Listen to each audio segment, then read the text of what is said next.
This is Time Signatures with Jim Ervin, a podcast and radio program presented by the Capital Area Blues Society in Lansing, Michigan. Driving up and down these Michigan roads, yeah. And now, here he is, your host, Jim Ervin. Well, thank you so much, Parker, and welcome to Time Signatures. I'm your host, Jim Ervin, and today's guest, well, they've been here before. In fact, it was season 2, episode 34, when we first met Sunny Bleau and her musical partner, Nic Cocco. Well, y'all know my standing policy. Once a guest appears on the show, if they have any kind of news at all whatsoever, they have an open invitation to come back at any time to talk about it. So Sunny Bleau and the Moons has some really big news. And so let's not waste any more time here. Let's bring them in. Sunny and Nic, you guys are looking good. Welcome to Time Signatures. How are you? We're doing great. Thanks for having us back. Hey, Jim. Great to see you. We love the t-shirt. Thank you so much. You know, some good friends gave it to me. Keep them around. Well, you know, and listen, I love wearing stuff. I mean, I've got a hoodie over here with the Time Signatures logo, and I could have worn that, but I thought, you know what? I'm going to have Sunny Bleau and the Moons on here, or at least half of them. So I'm going to go ahead and I'm going to wear the shirt. So that's what I did. Thanks so much. So now you guys have some big news. So don't keep me in suspense any longer. What have you guys been up to? Wow, we've been up to a lot, but the big news is that January 31st, our 4th album, Passion and Regrets, comes out. And Nice. we're very excited about this one. So the people who have already ordered it on like CD and on vinyl, they have already gotten theirs, but it'll be out on the 31st worldwide. Very cool. So, Yeah. Well, Now, we're super excited about that. And, you know, all right, Jim, I'm going to turn the tables on you for just a second. You had an advanced copy of the album. Oh, yeah. I did. Yes. And what did you think of the album? Well, we'll talk about that. I need to go through the questions here and work through it.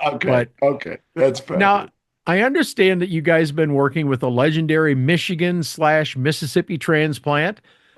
Tell me about your connection with Mississippi Mick Cocco. How did this come together? Well, we met Mick at the 2024 Women in Blue Showcase in Memphis. Okay. We were introduced to him by Ann Bello, and we got to talking with him a little bit. And I asked him, I said, well, you know, as we start working on new material, could I send it to you? Would you, listen to it, critique it, give us some thoughts and input on it? And he said, sure. And so we were working on this album that's going to be released next Friday. And I was sending him tracks, and I sent him 2 Glasses of Whiskey on Ice, which is the first track on the album. Mm-hmm. And he called me and said, if this is what the rest of the album is going to sound like, this album's going to be special. And I said to him, well, I asked him, I said, would you like to produce it? And he said, absolutely. Wow. And I know it was so awesome. And he had already heard several of the tracks, and he was like, and I know who I want to bring in to play on the album.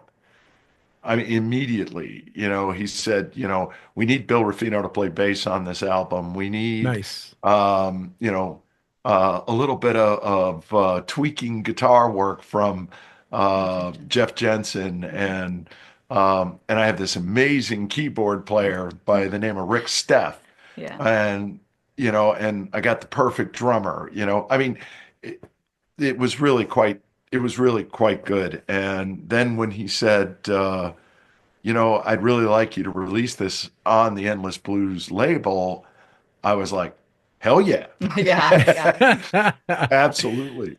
And I just want to say real quick, go ahead. Mick Cocco is one of the main sponsors for National Women in Blues. And Yep. so, him being there and saying, yes, like you're a woman in blues that I want to get behind, means the world to us. It really does. It does. Yeah, I can imagine. So, but this is a really good example of it's okay to ask, because if Yes, you wouldn't have asked, you wouldn't be in the position you're in now, would you? that's Yeah. correct. That's exactly Yeah. correct. Now, And then Mick did an amazing job. He uh, took us to Memphis to record the albums. Recorded. I'm gonna stop you right there because I Oh, want to okay. walk through that process with you. But Okay. trust me, we're gonna get there. Okay. All right. That's fine. I want you to talk about the creative process for this album for you too. How did it differ from past experience? Because you were actually working with someone this time around, right? Yeah, well, we had about 15 or 16 songs that we were considering for this album.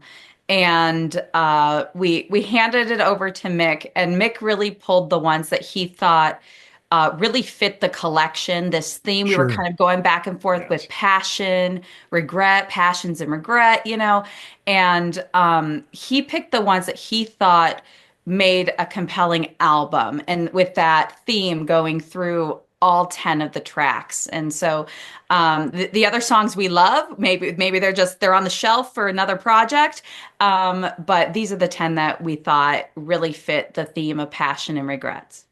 Now, since you're talking about choosing those 10 songs with him, talk about that weekend, because rumor has it you went and made a visit with Nick down to Three Rivers, right? Yeah, we did. Yeah, Two, actually. we've been out there twice. The first Okay. weekend we went out there, Mick had recently just moved back to Michigan, his hometown here in Michigan, from Memphis. And so we were some of the first guests to get to stay in his home. And it was really interesting going through each of the songs and hearing him talk about why he thought this song worked, why he thought this one did not work. And giving the little suggestions for, maybe this phrase or this word would be stronger or something. Sure.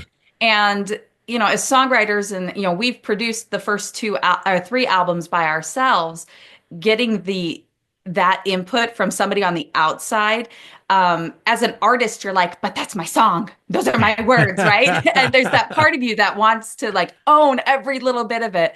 But, Sure. when you're working with a producer, with a label, you have to trust their experience. So sometimes it was like kind of just biting my lip, but other time like I have to trust him. And I'm so glad I did. Yeah. Yeah. Yeah. And the same thing with all the music as well. So we spent one full weekend at his home, and came back with a bunch of ideas of things, right? And then Yep. Sonny and I went down in the basement with our DAW and stuff and retracked the songs, right? We made the songs a little bit different, scratch tracks, right? Okay. Sure.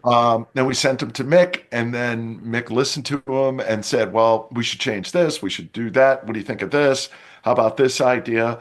So we went back and did it again. And we did that over a month. And then he Wow. came to our home Okay. for a weekend. Yeah. Okay. And we went back through all of the tracks again until they were ready for the studio. Yeah. Nice. We had to make sure that Now- it was all set so we could send it to the musicians in Memphis that they could learn it and be ready to record. Yeah, Mick made me write out all the charts for all the instruments. So I did drum charts, bass charts, Wow. guitar charts, keyboard charts, and it was great. It was great. And plus we gave him the tracks. And so, I mean, it was really it was really good. Let's put it this Yeah. way: we know the music for it really well. Yeah. and he made sure of that he kept saying, Yeah. you don't want to go into the studio and not know what it is you want to do. Yeah. Right, right. right? You want to go So in there with a clear plan, and you want to know what it's going to sound like when you come out. so you guys went through the process. You spent time at his home, he spent time at your home. You put this basket of songs together. Yes, And I heard that you guys recorded this album in, of all places, Memphis, Tennessee. Now, yes. Sonny, I want to start with you. Describe that feeling, knowing the greatness that surrounded you in that historic town. And I'm getting goosebumps thinking about it. Me too. Just thinking about it right now. It was terrifying. I'm not gonna lie. Not gonna lie. I mean, we've been to Memphis. We've done the IBC thing. We've done, been there for that and for Yeah. Women in Blues and stuff like that. But going into a studio, knowing that like you're recording, like it was very intimidating. And I kind of felt like after our practice, we had a practice the day before we went into the studio. Um, James Cunningham was the drummer, and we all met at his house to practice these 10 songs, just so everybody was like, yep, we're all on the same page. We discussed, how we were going to track, the order we were tracking. And when we walked into the studio and we had Toby and Pete there at High Low Studio, um, I felt like very, very quickly after we started, I was like, I am the weakest link here. Why am I here? Like, that was literally what was going through my mind. I don't know if other artists feel that way when they are amongst really amazing, talented people. But that was what I was going through my mind is, why am I here? Now, let me ask you, Sonny. I have to step in and ask you this question. Did you find that working with these world-class musicians elevated your game a little bit too? Oh yeah, I mean, Oh, yeah. everybody, Oh, yeah. Nick was like, "Oh yeah, elevating the game all around." But I think that's what we went down there for. When Yeah. when we decided to work with Mick, and he said, "We're going to go to Memphis, we're going to do this." I think we knew that it was elevated, but we didn't really. You don't know until you're there, and then you Right. realize, "Oh my gosh, this is big time." And I mean, it was all great. I think the week went wonderful. The product is great, but the first time there is doing it and being in that booth, a booth that's different than what I had been used to recording on, a microphone that's different than what I had been recording on before. There was a little Sure. bit of a learning curve, how close can I get? How far away can I get? Small I had a small little argument with one of our sound engineers. He's like, "You keep moving." I'm like, "I'm not moving." He's like, "You're moving." I was like, "My feet have not moved." So there was like, and he's like, "But you're like the leaning because I move when I sing, right?" I Sure. didn't realize how sensitive their equipment was compared to like at home and what we're doing. And so there was a little bit of a learning curve the first day. But by the end of the week, it was like, okay, I get it. I get what he means. Yep. I'm I'm Now, sitting in the control room, and Toby uh, says to Pete, "I think we need to get her a straight jacket." But I didn't, you don't know what you don't know. And of course, recording in a new space brings all different kinds of challenges and learning curves, and you just have to be able to adapt. Yeah, So, but it you was know, a really funny good learning 'cause curve, was it not? what's that? I said it was a really good learning curve, was it oh not? yeah. Oh, Oh, absolutely. absolutely. I mean, I've been in a number of studios and have done a number of different tracks with different people, but it's different when it's your stuff, Yeah. Yeah. right? Yeah. When it's somebody else's stuff and you're just reading a chart, or they tell you this is what I want, and you're just playing, it's one thing. But when it's your stuff coming to life, it's your arrangements, it's your notes, right? And they're looking at you and they're asking you, do you really want that G sharp there, or would you rather this be a B? Because if it's a B, it might sound a little better, you know? And it's like, wow, yeah, you're right. Yeah. Um, so That's nice.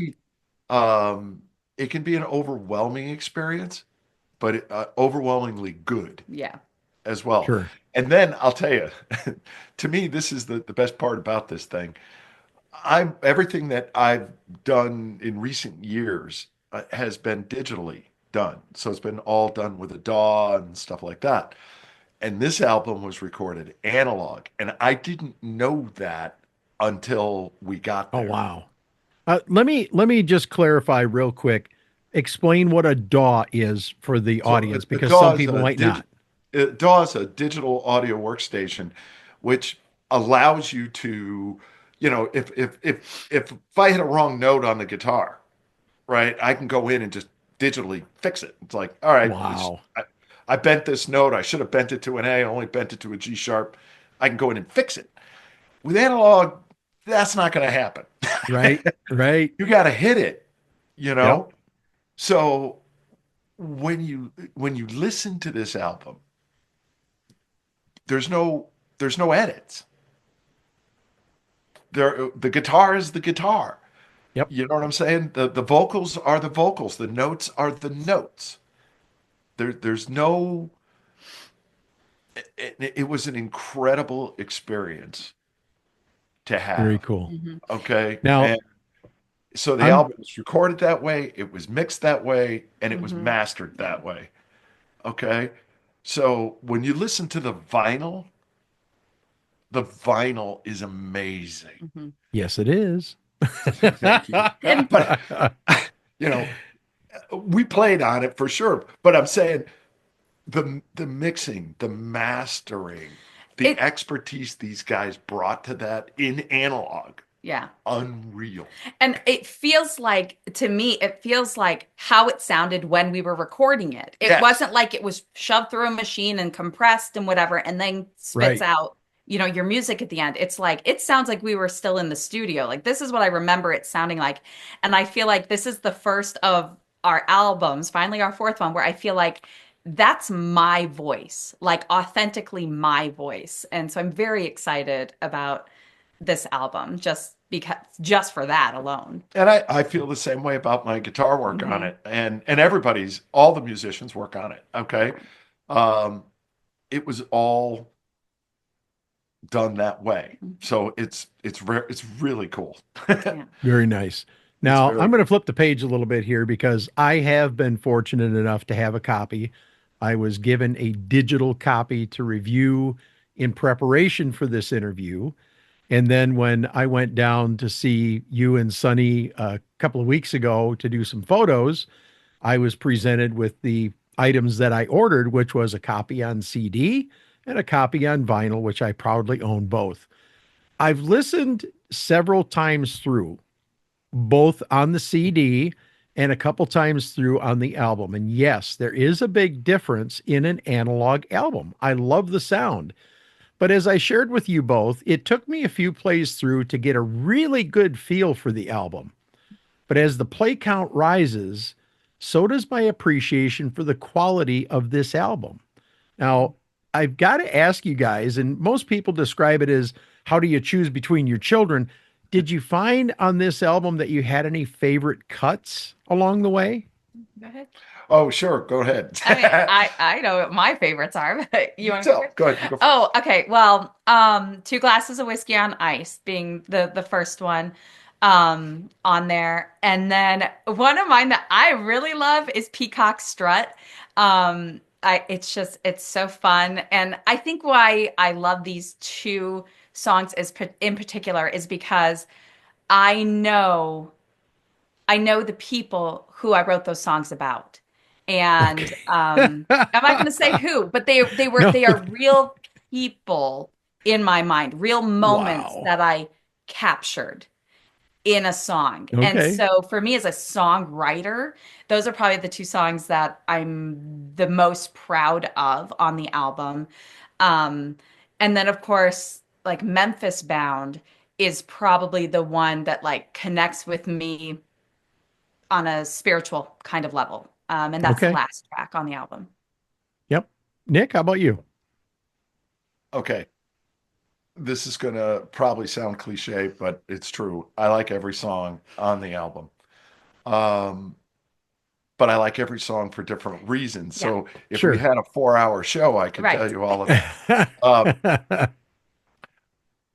I like all the songs on the album too. Okay. I knew that. I did know that. You know that. Okay. So to me, I look at things as what's fun to listen to, what's fun to play, right? And what's fun to perform. Sure. Okay. So you better put the coffee on. It, to me, is just an awesome song. I love the way we intro it. I love the way we've been playing that song for a while. Yeah, a couple of Okay. years. Live. And the break in it where she goes and does her thing, okay, which I'm not going to give it away here because I want people to Right. listen to it, Yeah. right? But she does her thing in there, and she does that live, okay, and it's awesome.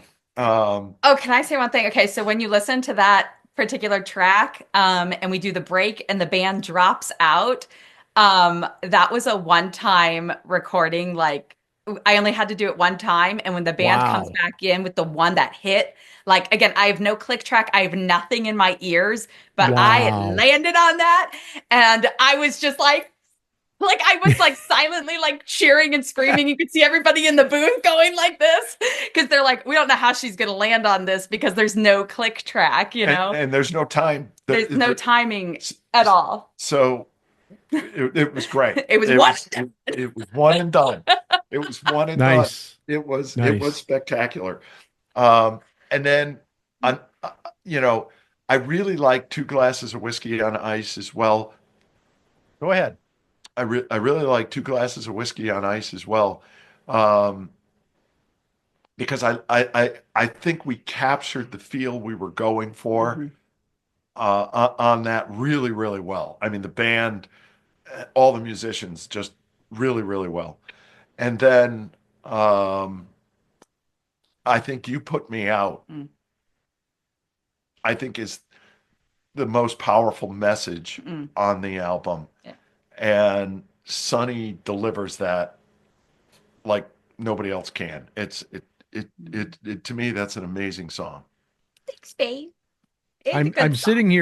I'm sitting here looking at the album. By the way, this is the album, guys. I'm gonna go ahead and just show this real quick, called Passion and Regrets. And I had to get this, and I'm sorry I didn't have it sitting here at the beginning of the show. I should have, but you know what? When I make a mistake, I just own it and move on. That's right. Um, my favorites, I've got two of my favorites on this album, and I've chosen them on purpose. Um, actually, no, I have four. I lied. I have two on each side. Okay. Two Glasses of Whiskey on Ice, Low Down Middle Age Blues, um, Deep Regretful Blues, and Memphis Bound. Those are my four favorites on the album, and for different reasons. But I just think that overall, this is definitely a blues-based album, but there's other really cool elements present in this album too. Isn't that right, Nick? Oh yeah. Oh yeah. Talk about that for a minute. Okay. So, um, well, when you look at Low Down Middle Age Blues, Hmm. that song was originally written as a traditional blues song by Dr. Peter Stevenson. And then we adapted it for Sonny Blue.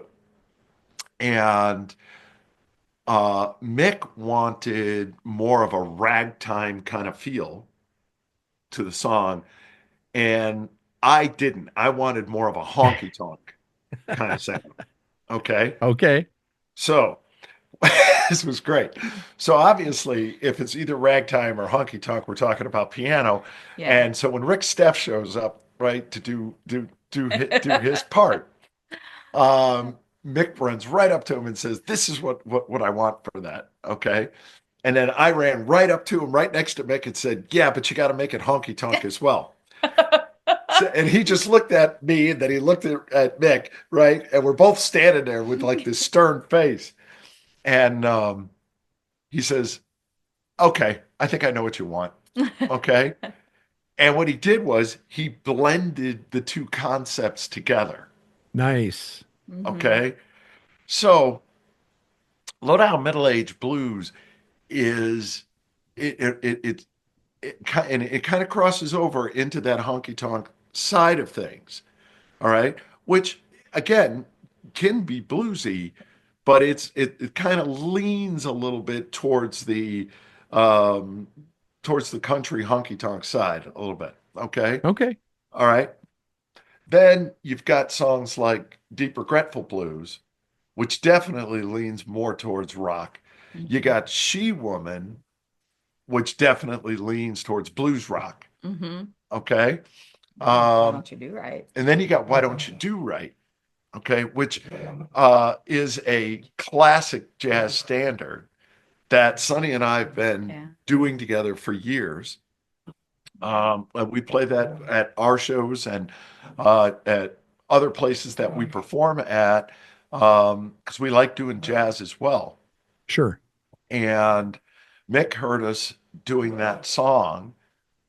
He asked us to play some jazz for him, and we did that and a couple of other tunes. But he just said, "We got to do that song. That is the song we have to do." And And we it works well with the album, the theme of the album. right, So I would agree. Yeah. right. So yeah, so you have jazz on here. You've got a little bit of country, or country-esque, I should say, not country, but country-esque. I get that. Definitely some blues rock, hmm definitely some rock and roll. Okay. yeah. Um, and of course blues. hmm And it's Good funny traditional because blues on here as well. I've noticed that seems to be a trend lately. Greg Nagy did the same thing with his album. It was not an in the box blues album. No more than this is an in the box blues album. There Correct. there are the blues elements with some other items in there as well for good measure. I'm interested because you guys did a pre-sale to help, take care of the expenses and whatnot. How did your pre-sale go when you did Uh, this? The pre-sale went pretty well. Okay. We did an Indiegogo campaign, Hmm. and uh, we were well. Let's put it this way: we were hoping to raise $20,000. We Okay. didn't.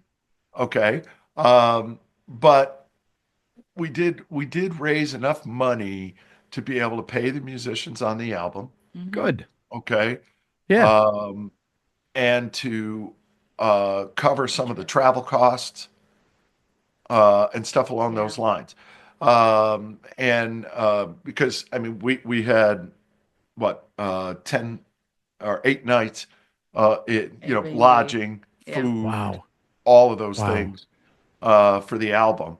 Yeah. Um, you know, so that was rather expensive. Yeah. That was rather expensive. So if it wasn't for the label and Mick Colossus' help, we wouldn't have been able to get it done. We were trying Yeah. to fund it all on our own. Mick has been very generous, um, and we got to sell albums, and so he Oh can yeah. Yeah. collect money back. So, Yeah. so speaking of the elements of this new album, it's on the streets. It's in the hands of radio stations, from what I understand.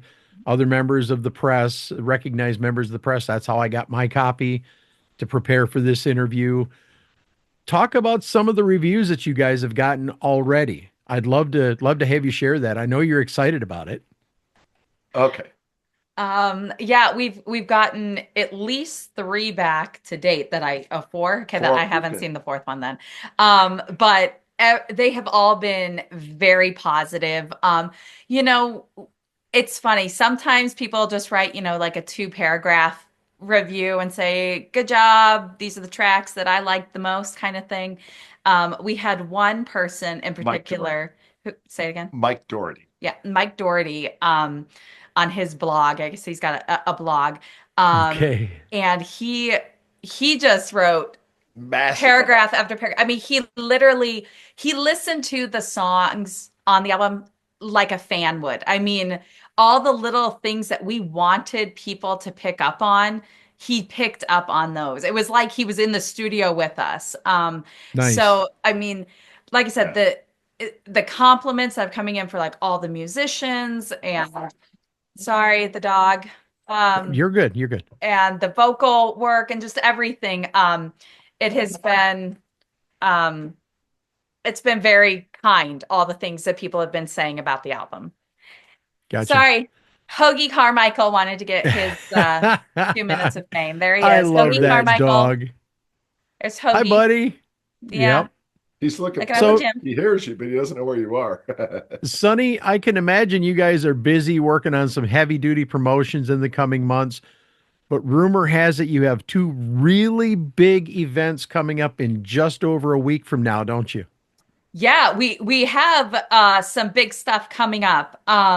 Let's hear about January it. 3rd, Friday, January 31st, we Sunny Blue and the Moons are performing at Winter Blast Right. in Royal Oak. Okay. It's a big winter festival. It's free to the community, family friendly, and we are playing on the Soaring Eagles stage that night, and we're very excited about that. Yes. But I'm super excited about what we have coming up February 7th at the Token Lounge and Yeah. February 8th in Three Rivers at the Riviera Theater. We have our Women in Blues showcase. So it features Kiersey Jolie, who is from Nashville. She actually played the harmonica on two of the tracks on the album. So Kiersey Okay. is coming up with her family for both of these shows on February 7th and February 8th. Myself, local Detroit artist Maggie McCabe is going to be there with her band First Rate. They do like a Bonnie Raitt tribute stuff along with some original music.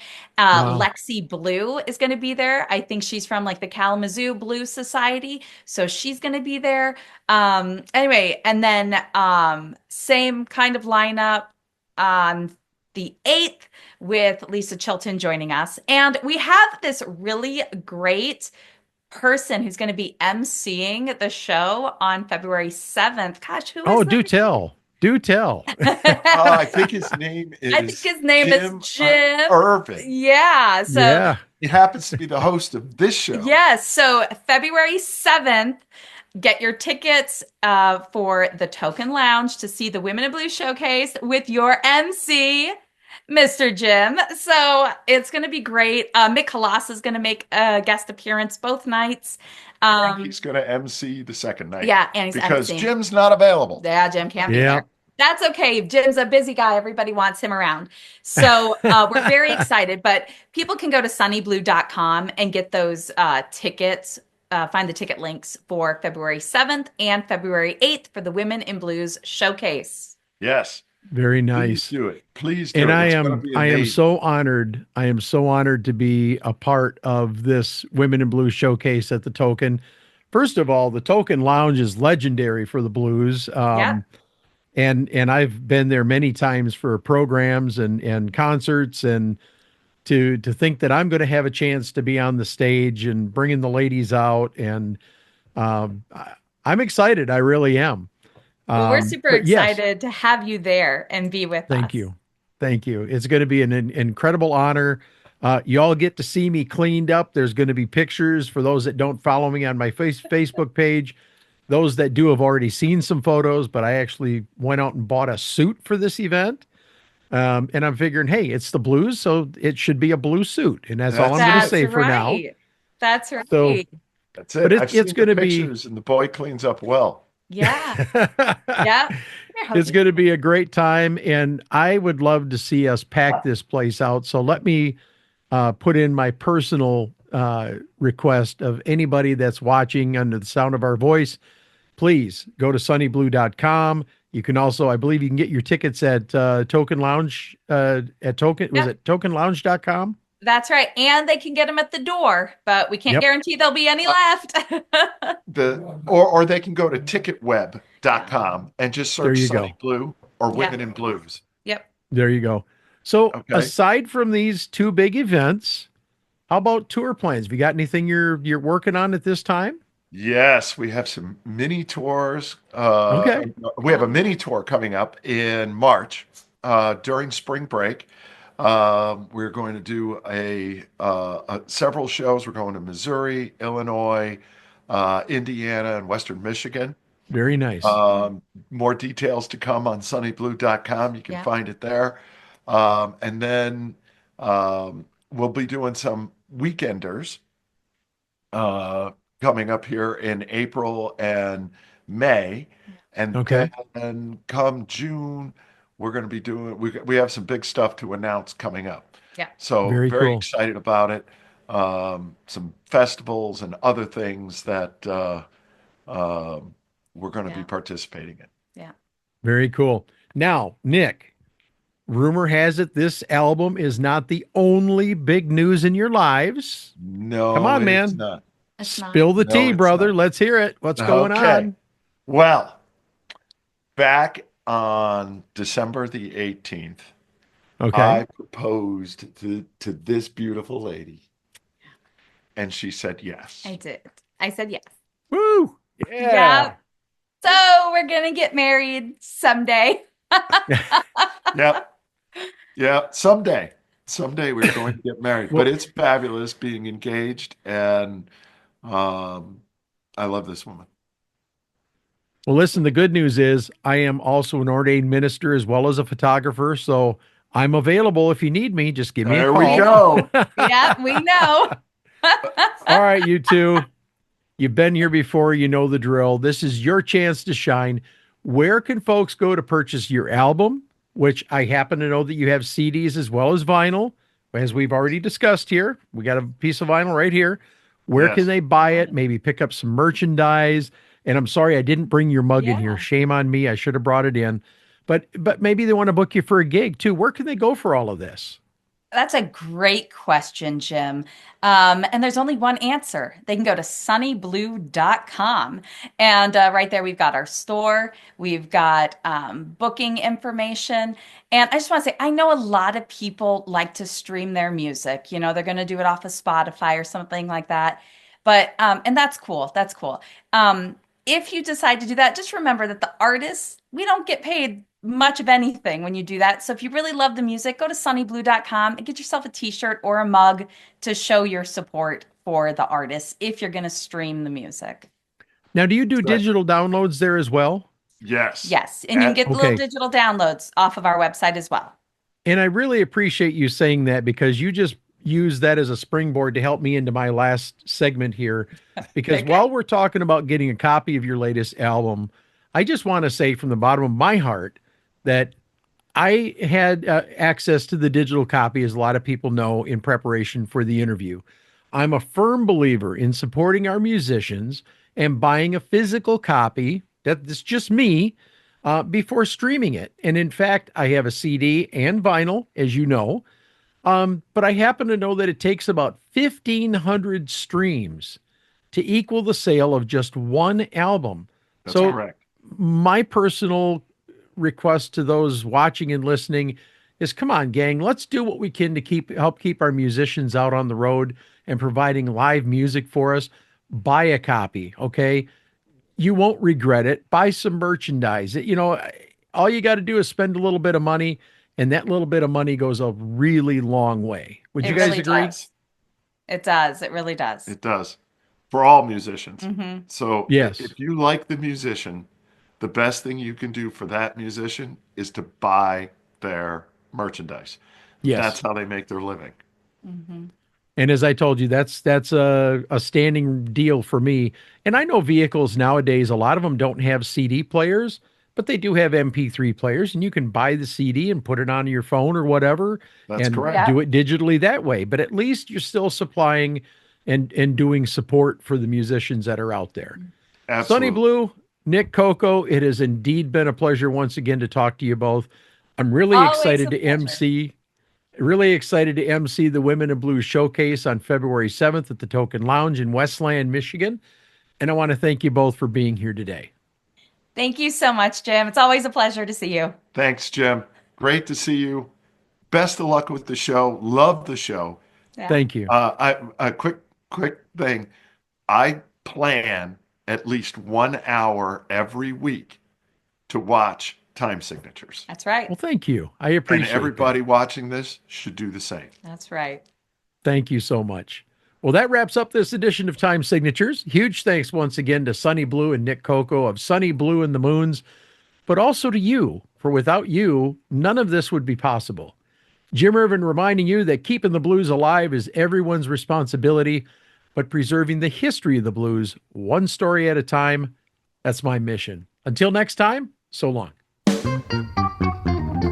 This has been Time Signatures with Jim Ervin, presented by the Capital Area Blues Society in Lansing, Michigan. For more information on cabs, visit capitalareablues.org. You can find this episode and past episodes at lccconnect.org. The Time Signatures theme song, Michigan Roads, is used by permission and was written by Root Doctor, featuring Freddie Cunningham. You know I'm trying, baby, driving up and down these Michigan roads, yeah. Until next time, keep on keeping the blues alive.